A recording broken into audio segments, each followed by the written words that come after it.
Hello guys, এই শীতের মরশুমে আমি চলে গেছিলাম আমার প্রিয় শহর শ্রীরামপুরে। না কোনো কেনাকাটার উদ্দেশ্য নয়, বরের কাজ ছিল অ্যাকচুয়ালি হেডকোয়ার্টারে, তাই আমি ভাবলাম এই সুযোগে আমিও একটু ঘুরে চলে আসি। জায়গাটা দেখুন, এটা স্টেশন থেকে নেমেই, এটা নতুন হয়েছে, পুজোর সময় ওপেনিং হয়েছে। খুবই রিজনেবল প্রাইসে সমস্ত কিছু খাবার দাবার পাওয়া যায়। ইভেন আপনারা এখানে ভেজ থালিও পেয়ে যাবেন। অ্যাকচুয়ালি আমার স্ট্রিট শপিং করতে ভীষণ ভালো লাগে আর আমি ভীষণ ভালোবাসি।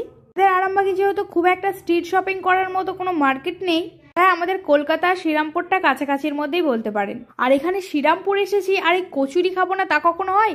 প্রথমে সেই 10 টাকায় 3টে থেকে আজকে 20 টাকায় 3টে। এই যুগে এসেও এই কচুরি আমার ফেভারিট, কিন্তু এইবারে কোয়ালিটি আমার একদম বাজে লেগেছে। যাই হোক, এই স্টলগুলো দেখুন, এগুলো নতুন উঠেছে, 250 টাকা করে দাম। যেহেতু শীতের মরশুম পড়ে গেছে, তাই গোটা মার্কেট জুড়ে শুধু শীতের পোশাক। আর তাছাড়া ইয়াররিংস, ব্যাগ সবকিছুই ছিল। আমি খুব সুন্দর একটা ব্যাগ নিয়ে নিয়েছি খুবই রিজনেবল প্রাইসে। আর এখানকার ইয়াররিংগুলো খুব ভালো লাগে। ইয়াররিং কিনতে হলে মূলত শ্রীরামপুর থেকেই কিনি, না হলে কলকাতাতে কিনি, আর নাহলে অনলাইন ভরসা তো আছেই।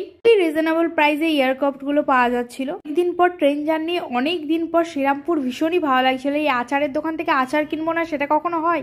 আর এদিক সেদিক করে ঘুরতে ঘুরতেই সময় চলে গেল।